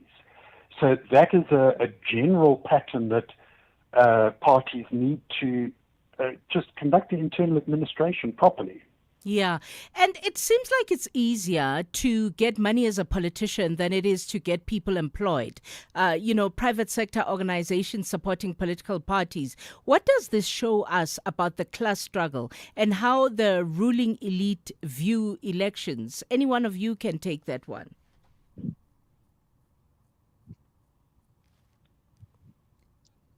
Maybe Joel? Sure, I'm happy to pop in. Mm-hmm. So, we live in a representative democracy where elected officials and political parties are supposed to represent and advocate for the interest of the public good. But we know that we also live in a when our politics is transactional, where wealthy donors understand that, if you are donating to political parties, there is sometimes the potential to reap something in return. It's a political reality, and that's why we at Maibo Accounts continue to advocate for greater regulation and greater transparency to mitigate the likelihood or the potential for these type of interactions to occur. Yeah. How sustainable is it to have, because as of June 2025, which was 2-3 months ago, we had 609 registered political parties, right, with 383 of them at national level and the remaining 226 at provincial or municipal levels. That's a lot of parties. And, why do we need as many as we do, and what does that mean for political funding cycles? Well, if I can come in on that one, obviously a lot of those parties are not falling in, certainly under the public funding, mm-hmm. and many of them are not contesting elections. So it sounds dramatic to have so many parties, but we should focus on those who regularly contest elections. And even though all of them must report funding, but obviously most are not getting anything like the kind of money that needs to be declared. So I don't see the large number of parties as a problem on its own, but those parties that do contest elections should be demonstrating that they have the capacity to be public representatives by the way they administer their own affairs. Yeah, we have some questions from our listeners on voice note. Hi, good morning, KG. Thanks for the topic on the Party Political Funding Act. KG, can your panelists prevail on the critical aspect whereby Capitec, which chose to donate 32 million to the DA, and yet the majority of its customers are African as you and me, can they reconcile that? Number two, can they also prevail as to what recourse is open to the voters and the public at large when there is information sealed and classified so that it can hide as to how much did a particular person receive? I'm referring here particularly to the case of Cyril Ramaphosa. Thank you. I suggest that we take the voice note one at a time to allow all of our panelists to have their take on the question that's being asked by the listener. And perhaps we can start with you, Michael, responding to that voice note. Yes. Look, the political choice of who should donate and how they make their money, that's a subject to be debated out in the open. The value of the legislation is that we can have that conversation. I don't make a pronouncement about the motives of any particular donor unless we have evidence that there is a corrupt relationship. If that is brought forward, great, let's talk about it. But for the rest, that sort of apparent contradiction that is pointed out by the listener, that's just up to help people make their own minds up about who they vote for and how they discuss the political world. It isn't anything wrong in the law on its own rights. Yeah. So let's hear your take, Joel. Thanks, KG. So that's actually a very interesting example that the listener has cited, because there have been two instances, one now in the most recent disclosures, which covered the April, May, June period of this year. And then there was one from a previous financial year where companies, it's a group of the Fynbos companies, which are owned by or controlled by one of the founders of Capitec, donated 10 million rand and 15 million rand respectively in the same quarter, which is completely legal because different entities can donate up to the 15 million rand maximum limit. But it, of course, circumvents the spirit of the Act, which is something that we actually took up in our recent court case. Thank you. Yeah. And let's have your take, Advocate. To play a little bit of devil's advocate, KG, yeah. I think the caller is making an assumption that most customers of Capitec do not support the Democratic Alliance. That's, I suppose, open to debate. Mm-hmm. Just because many of the customers might be Black Africans doesn't mean that they would not support such a donation. There's been a recent survey indicating this morning, I think reported by the Daily Maverick, that most South Africans of all political stripes in the government of national unity support cooperation with each other. Mm-hmm. So to the extent that the Democratic Alliance is part of the GNU, voters generally would cooperation. Mm-hmm. But I think I agree that the fact that we have this act, the Political Funding Act, means that we can have this information in the public domain, and then clients or customers of the bank can decide they can vote with their feet. Do they want to support a company that supports the DA? If not, perhaps they can choose a different bank. Yeah. Or are the financial benefits of an account with Capitec more important to them than who they can vote for? So I think these are the important trade-offs that are part of every democratic discussion. But perhaps, so I think that the transparency is valuable. So yes. Can I stretch the listener's question and say the reason for the Political Funding Act being valid and being interrogated by South Africans should be just that we should know who donates what to whom, so that we can make a decision around whether or not, I'm comfortable with whoever it is that I give my money to, giving their money or my money indirectly to a specific type of organization. Yes, I mean, that's the freedom of choice that comes with democracy and a free market. Yeah. I'm not, I should add, a free marketeer, but the kind of freedoms that we do have means that we do have choices, and there are trade-offs politically and economically that we can make. Yeah. This, of course, assumes that we have money to move around, and that assumes that we are employed, and that of course is a major challenge in South Africa is unemployment, lack of access to financial resources. And the ability to have an account, I think, it's a mark of privilege in South Africa, and that is I think a real problem for political parties, that they are, in fact, they're not succeeding in creating employment, and yet there are so many political parties that want to register because I think there is an opportunity to access public money, and possibly even access private money through donations if you are registered. And you are then also represented. If you do manage to get some seats in the provincial or national legislature, you can access some public money. So it's almost as though the market is failing, but politics is replacing the market because it perhaps seems to suggest it's an easier access to raising funds and earning an income for whoever starts the party.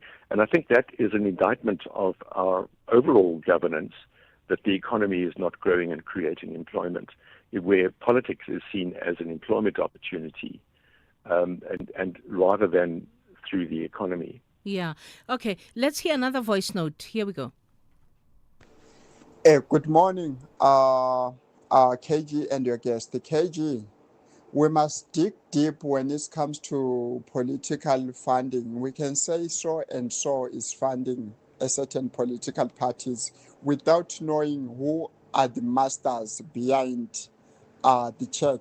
What if the Zionists, the Americans, the Russians are finding some of the political parties in South Africa, and that party doesn't live up to the expectation?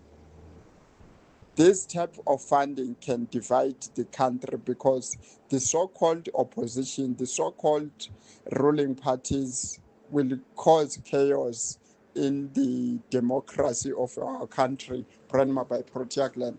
Yeah, fantastic question. Joel, do you want to go first? Sure, thanks, KG. So foreign funding of political parties is regulated in the Act, and it is only allowed for trading or for what vaguely termed political purposes. And there is a limitation on the amount that that can come from foreign sources. So it is not something that there's been complete oversight. There have been declarations. Many parties make declarations from I think it's primarily the DA that receives some foreign funding, but there hasn't been any indication that these funds have been used inappropriately. It is something that I think speaks to the larger picture that we need to constantly be looking at, and to see if influence is being peddled. I also wanted to just point listeners to, and I think it refers to the previous question, we've developed a tool called Whose Vote Counts, where we constantly update on every quarter, and you can see cumulatively over the past 4 years where all the disclosed donations have come from and which parties they've gone to. Yeah. If anyone listener is keen to look at that. Okay. Michael, your take? I'm careful of using particularly emotive concerns as a weapon in public discourse. So I see nothing wrong with the idea of private donations. And if there is any improper relationship, then yes, what the Political Funding Act does, it lets people follow up and investigate. So if there's a company that has Russian links, there's nothing wrong with the company that donates money to the ANC that has Russian ties in principle, but people can then follow up and do some investigations into that to see whether there is any improper relationship. On the other hand, on some of, they talk about Zionists, whatever, if anybody has, let's say, a Jewish background in South Africa and they donate to a political party, well, the public is now able to interrogate whether that party advocates policy positions that they may like or dislike. And people can draw their own conclusions about whether there's any improper influence. And we've said this already. That is why this legislation is good, so we can have the conversations. But let's not use things as a weapon, just guilt by association, if I can put it that way. Yeah. Okay. Let me ask for a pause, please. I have to go quickly to a commercial break, and then we'll take more voice notes and some callers also as we continue our conversation around the new political funding cycle beginning. It's 10:51. Spar brings you super savings. Get 120-gram Lay's potato chips, any two for 36 Rand, and 100 megs free data on Spar Mobile, or 2-liter Pepsi, Mirinda, or Mountain Dew, original only, any two for 30 Rand, and 50 megs free data on Spar Mobile. Plus, you could win your share of 6 million Rand in instant cash. Price is valid until 7 September 2025, while stocks last. T's and C's apply. When you're smiling, on 19th September, wear your favorite socks to school or work and help spread smiles to children across South Africa. The sun comes shining through. Get your Socks for Smile sticker today at smilefoundation.co.za, because every sticker helps fund life-changing surgeries for children in need. Smile Foundation. This is an SABC-supported initiative. If you think you cannot afford a lawyer, think again. Clientele Legal has made professional legal services affordable for you. Whether it's a civil, criminal, or labor-related matter, we have a nationwide panel of attorneys standing by to assist you. SMS SAFM to 32195. That's SAFM to 32195, and we'll call you back. Clientele General is a licensed non-life insurer and an authorized FSP. Standard rates and terms and conditions apply. Mzansi, don't miss out on playing Powerball and Powerball Plus for a life-changing 103 million Rand in total guaranteed jackpots this Friday. That's right, play Powerball for the guaranteed 50 million Rand and Powerball Plus for the guaranteed 53 million Rand today. Buy your tickets now in store on nationallottery.co.za, the mobile app, cell phone banking, or simply dial *120 *7529 hash for USSD. Panda, Pusha, play. Players must be 18 years old and play responsibly. eTuba is the proud operator of the National Lottery. You are listening to KG Mwekezi on SAFM. 10:54, we are talking the new political funding cycle beginning, and we've got Joel Bergman, senior researcher at My Vote Counts, Advocate Gary Pienaar, independent researcher and former research associate at the Human Sciences Research Council, Michael Atkins, election specialist, and we've got your voice notes to get through. Here's another one. Good morning, KG. Hope you're well. Yeah, interesting listening to this political funding conversation you're having. But if I recall, sometime just before the last election, or before South Africa took Israel to the ICJ, Cyril passed the law. He changed the law on this whole political funding and took away all the rights of disclosure and things like that, or he allowed the previous one to lapse. So the ANC got all this political funding from Iran because they were bankrupt, and now suddenly they all going hell for leather with the DA and all the other political parties. So yeah, very devious of them. Mark from Cape Town. Advocate Pienaar, you want to comment on what Mark just said? Thank you, KG. Yes, I would.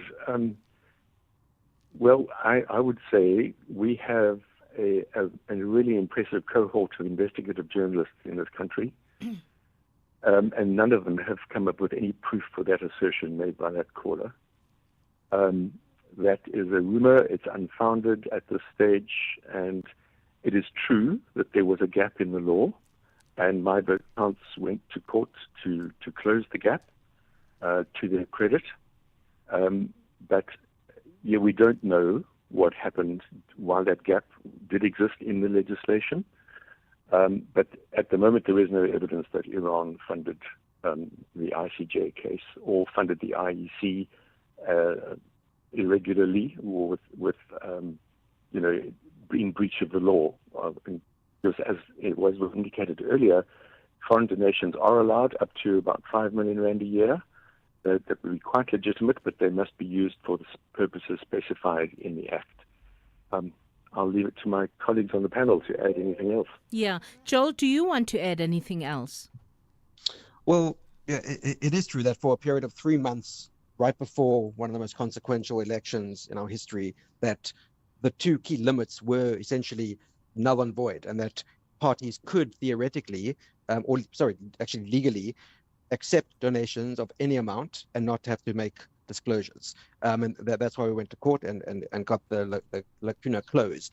We also asked a court in another case to investigate that, if there had been any payments over the threshold amount that had not been disclosed, to deal with that. But as Advocate Pina has mentioned, there has been no facts or evidence established around that. We obviously had serious issues with the way that the law was amended at that time, and we had warned Parliament and the President that the way that they were progressing would lead to this gap in the law, and it's obviously regrettable that happened.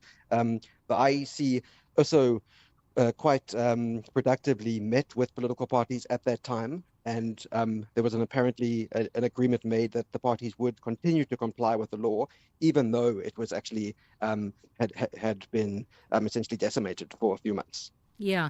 Okay. Do you want to get your take at it, Mr. Atkins? Yep. Just without personalizing it or making unsubstantiated claims, I agree that the parliamentary process was defective, and I would add that the office of the president could have avoided that gap simply by passing the regulations as the National Assembly requested in May last year. So there was a failure on the part of the office of the president to have closed the gap as Parliament asked them to. This is call it a systemic problem rather than me being worried about particular claims. Yeah. Lastly, before I let all of you go, we lost a caller by the name of Basika in Mthatha. He was struggling with his network, but we got the gist of his question. And his question was, what recourse can the public take if they want to file a complaint against a political party, any political party, for the non-disclosure of funds for the quarter? Perhaps we can start with the advocate again. KG, there is recourse. Anybody who has a suspicion, it must be a well-grounded suspicion, can report this to the IEC and ask them to investigate. The IEC has a panel of investigators available to look into allegations of this kind of non-disclosure. Yeah. Joel, what recourse? So the IEC's mandate is somewhat limited in the sense that if you see something that it looks like a party is conducting the business of a party, and they haven't made disclosures, that alone isn't enough for the IEC to then go and conduct an investigation. You actually need to have somewhat some evidence or some factual documented evidence that they can actually then run with. But the law, of course, regulates for that because it knows that, I think, especially as the law progresses, that levels of compliance should hopefully start to continue to increase. And the IEC in its annual performance plan has noted that this is an area that they do need to continue working on. Yeah. 30 seconds to each of you. What ideally should we be striving for in terms of the political funding cycle? When we say we've reached the most ideal place, if at all, what would that look like for you, Advocate Pienaar? KG, I think there have been long-standing gaps in the law. I think they've been mentioned before during this discussion. But the changes to the Political Funding Act that have been made since it was introduced have all been to weaken the regulatory regime. I would like to see changes to the legislation that strengthen it, and that would include closing some of those gaps. And one of those gaps has been mentioned earlier by Joel Brefman, the need for associated parties to not be allowed to donate. Yeah. So in other words, me and my wife, who are directors in the company, can both make a donation. That's an associated party donation, and that really circumvents the spirit of the Act, and that kind of loophole should be closed. Yeah. Michael? Yes. The increases in the threshold and the donation limit should be strictly tied to, let's say, an inflation index.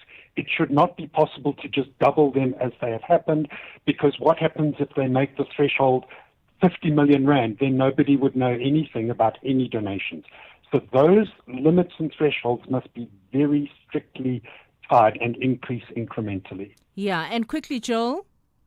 So yeah, I agree with both other panelists around the limits. And I think for me, one of the main points is that the depth of someone's pocket should not give them an outside influence on our politics and our democracy. And we always advocate for a democracy where everyone has equal say on the decisions that influence them. And so it's not just about, wealthy donors being able to use their power. Yeah. Thank you to all three of you. Thank you for your thoughts, your insights, and your time. It's 11:02. Apologies to news. It's time for the latest news. Ondela Mbana is standing by.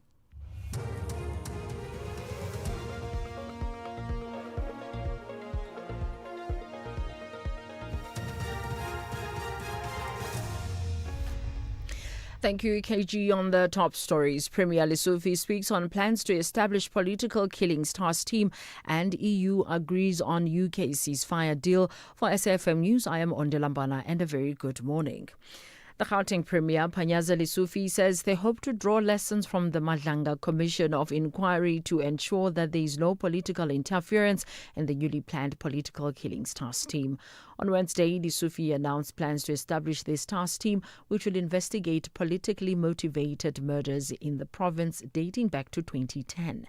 He says the decision followed an observation that there is a coordinated syndicate that is targeting government officials in Gauteng.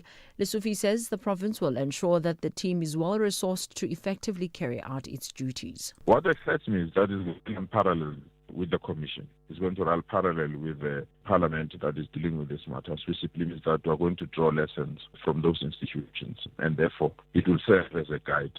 But we're very clear. Let's have terms of references that are acceptable to all of us, and let's have the resources that are needed clearly identified so that people must not be constrained because they don't have resources. And thirdly, it should be in a position to insulate itself from unnecessary influence or bias.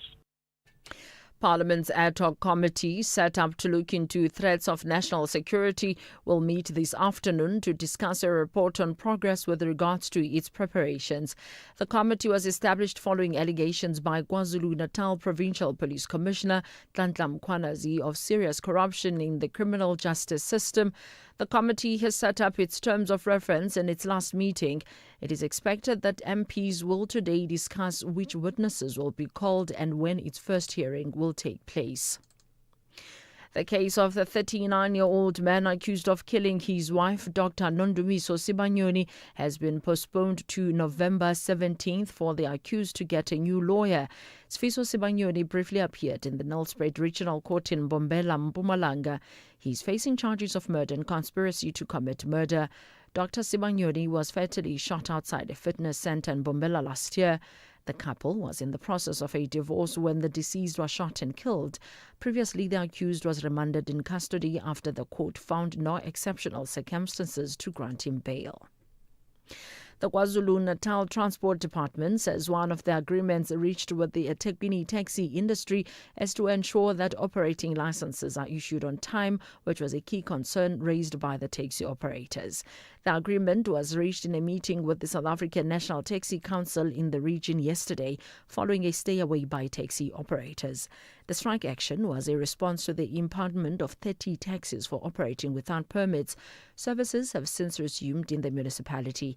KZN Transport MEC Siboniso Duma. If these taxi operators are going to buy more taxis, then we will have a problem in terms of issuing. And if the permit has not been granted duly, so everyone must understand, and the Santaco is going to assist in conveying that message. So I think there will be that stability. The Ukrainian President Vladimir Zelensky has thanked European allies for agreeing to send troops to Ukraine as a post-war security guarantee, describing the move as a first step. Zelensky made these remarks at a summit in Paris where the French President Emmanuel Macron announced that 26 countries are ready to contribute troops or other resources to guarantee security in Ukraine after any ceasefire or peace deal with Russia.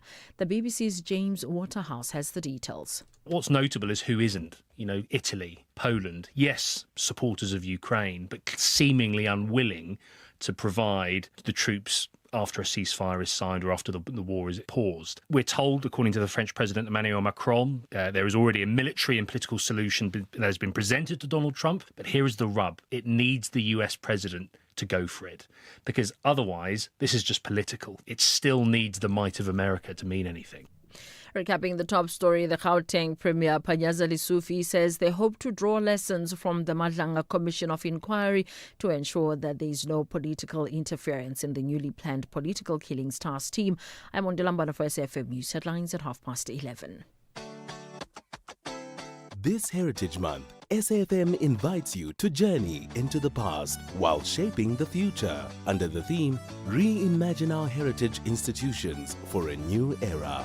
We celebrate the stories, traditions, and voices that define who we are as a nation.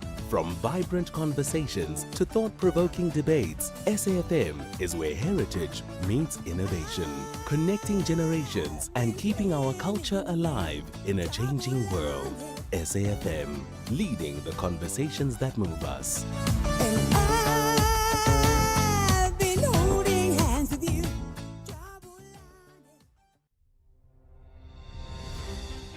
The SAFM University Debate Challenge is back. The University of KwaZulu-Natal will take on the University of Zululand in what promises to be a nail-biting debate. Join us for the 1-hour debate on This Week Today with Oliver Dixon from 6 to 7 p.m. on Friday, the 5th of September 2025. The SAFM University Debate Challenge is an independent, non-partisan progressive initiative seeking to develop confident communicators, critical thinkers, and empowered global citizens. SAFM, leading the conversations that move us. Here, there, and everywhere. SAFM 106.2 FM in Thohoyandou. You are listening to KG Mwekezi on SAFM. The Friday Wind Down. Kick off your weekend the right way.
chinyi ongwana ndizvivi ndisakonura benya anjia nyeta mutuwe ayelele elele we zwalipasi vanga sizvikone zvokunana vakala zvokunana vakeku zvikonwa ngaramagori zvidiwanga vocheho zvikonwa ngazitaberuwe ayelele yelele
zvichivimba netakare zvichivava nepembere zvichikonga nerapere nizviise hamurena nizviise ngatape zvivudze neramagore ayelele yelele wanga mudzimu wasimwana mzimu wanga unamana mzimu wanga ndibuchi mzimu wanga ndirufu ufunana bupfuma ufunesa babashaiwe ayelele yelele yelele yelele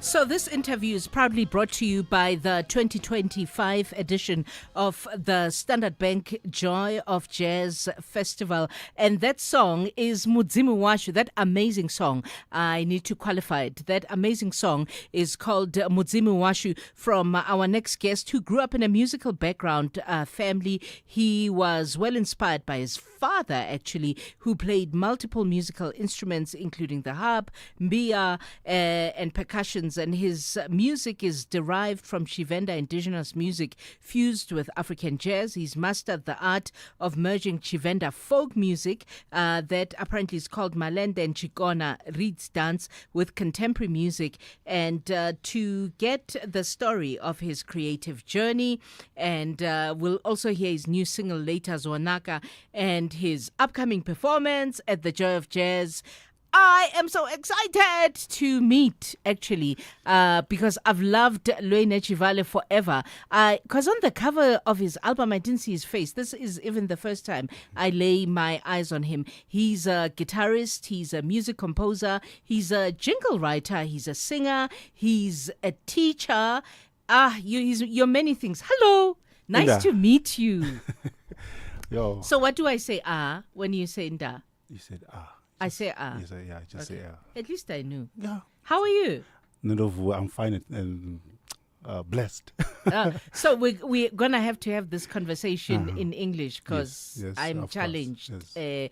But wherever you feel you want to speak your language, I'm sure there's many of your fans who are listening who do understand. I give you permission. You can use your language and then translate a little bit for me into English so that I also plus can. it's Heritage Month, Plus it's Heritage Month. I give you permission. You brought an instrument. What's the instrument? Oh, this an instrument we call it mbira. Mhm. Yeah. So when I say mbira, I'm saying it wrong. Yeah, mbira. You must have an LA at the end. Mbira. Yeah. Okay. Yeah. Okay. Say da-da-dee-do-do. Why Lindsay? Mbira, yeah, mbira. It's it's a Okay. thumb piano. Yes. Okay. Yeah. So I'm a fan, Lui. I've been for a while, actually, of the music. And congratulations for, first and foremost, getting a phone call for Joy of Jazz 2025. It's a stage that is quite prestigious, that a lot of musicians in any given year hope to get that call. And this year, you got that call. What did they say? What did you say to yourself when they called? I said, get out of here. KG, I mean, to be in a stage where your name is written, you got your name in this SA at the end. It means this is an international stage. I grew up looking at guys like your Winston Marsalis was part of it. Wynton Marsalis, yes. Obviously, our fathers like Yuma Masikela Yes. being gracing in the stage. So then when I get that call to say you're part of this, yes. Actually, I got a call last year to say you're on the top of list of next year because of your music, of the offering that you bring. Yes. Yes. I feel like it was a dream. Wow. But I mean, I think let's circle back. First, it's because I'm so excited to talk. Look, I even have goosebumps. That's how excited I do. I mean, let's circle back to the start of your musical career because, as a parent, I'm the kind of parent who believe in believing my children when they show me who they are. So your father plays these multiple instruments at home, so you grow up surrounded by music. How do you then determine this is the direction that you want to go to yourself? Or are you a child who grows up extremely close to their father to the extent where if your father had become a farmer, you would have been a farmer? Whatever your father did, you were just going to go for it. Well, it with our cultural and because we had a lot of dances like your Chikona, Marende, so my dad will be one of the leaders of that, and then choosing As in dancing. Yes, dancing. Okay. Yeah. So And that's a traditional dance. yeah, traditional dances. Yeah, Okay. and apparently there was a band Mhm. in my because we but they were from a very big family. Okay. My- How many? My dad has 47 kids. Say that again. Did you just say Ush? No, say that again. I thought I didn't hear Yes, that. my well. dad had like 47 kids. Your father has 47 kids. How Yeah. many wives does he have? 8. My mom is the last one, is the eighth one. Your father has 8 wives and you're from wife number 8. Yes. And of the list of 47, which one are you? Your number? I don't know my number. You don't know your number. I think I'm around. I should. But be. you must be one of the last ones, seeing you're the last Yes, wife's yes. child. Okay. Yes. So we were inspired. We had a band. We had a soccer team. We had a netball team. As Yes, a family. siblings. Yes. As yes. siblings. Yes. We play against each other.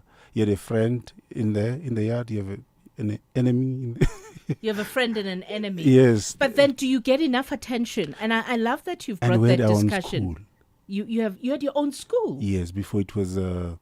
for the 47. It's because my dad built a school, and then it was then. So you went to being- school only with your siblings? Yeah, so with the school, because it's my father who built it, I think it was open to the community as well. So, Yeah. So, but we had So a big. is your father like a chief or something? Yes. Ah. Yeah, so there was a band. Let me go to your question. Yes. So there was a band and music. So I used to be A family band. Yeah, there was family band, but before I was born, by Yeah, the way, yeah. So yeah. my elder brothers who taught me, the one who taught me bass, Yeah. and because I used to play bass before guitar. Oh, Really? Yes, and then he said, yeah, we used to have a band which plays on Radio Van, that all those old radio, Radio Toyando. Yeah, and then it was a good band with cousins as well. Yes, and I think I fell in love with how he would sing. That's why, and play the instruments. And I remember, and I was not really that close to him because he was an honorable man. Yes, because my dad. Because of his chieftainship. Yes, and then because it was also part of the government which was there before the remember TBVC states. Yes, because it was one of the what do you call candidates of a party called VIP. Okay. Yeah. Okay. And then so he was that person where you when he passed you have to bow down and really. And until one day when I got Mbida from my friend, I was I think around 15, 16. Yeah. And I was playing it around, and then he heard you. He heard me and so said, that's "Bring it how here." you got his attention. I will never forget that moment because he grabbed it and said, "Go get a plier, a tang." And then he tuned. I was playing it. It was out of tune. He tuned it for me. Yeah. And then he played something that I was like, wow. I've never saw him playing Mbida. Yeah. But he played it. This is how he played. Kata, Okay. kata, kata. And they played nice thing that and then I was like, wow, this is so beautiful. Yeah. And then from there, I just fell in love with music because... So in many ways, the bond between you and your father was further sealed by the music. Yes. Because amongst these 47, I also was part of his... Okay, let me go to a break quickly. As you can see, then we'll continue. Okay, this is fascinating. Gender-based violence is destroying lives and tearing communities apart. It happens in homes, in schools, at workplaces, and too often in silence. But it doesn't have to continue. If you see it, speak out. If you are hurting, reach out. Because doing nothing is not an option. Listen to all 19 SABC radio stations from Wednesday, the 23rd of July for hard talk, discussions, advice, dramas, educational shows, and interviews around GBV with experts, survivors, lawmakers, and a whole country affected by gender-based violence. All on your favorite SABC radio station. Call 0800 428 428 to report abuse or get help. GBV, it ends with you. This message is brought to you by the SABC. SAFM celebrates its 89th birthday this month by giving listeners an exclusive opportunity to attend the prestigious Joy of Jazz taking place at the Sandton Convention Center from the 26th to the 28th of September 2025. To stand a chance to win these sought-after tickets, simply SMS SAFM 89 followed by your name to 41391 and stay tuned to SAFM as we could be calling you. SAFM is the official media partner for the Dipala stage at the Standard Bank Joy of Jazz. Entries open from the 7th of August and close on the 31st of August 2025. Winners will be randomly selected and called from the 1st of September 2025. SMSs are charged at R1.50 per SMS. Free SMSs and SMS bundles do not apply. T's and C's apply.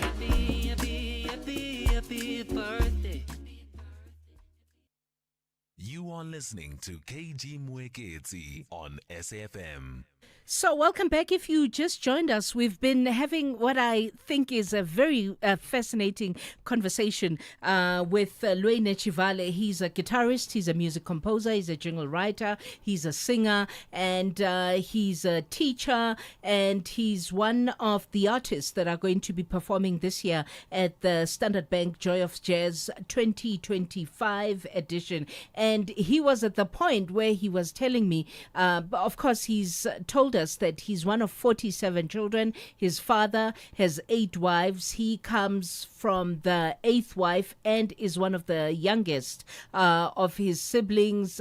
They went to the same school, but he formed this impeccable bond with his father when his father came to hear him trying to play the mbila. Yeah. Did I say it correctly Yes, this yes. time? Okay, there we go. So you were telling me. Yeah. So yeah.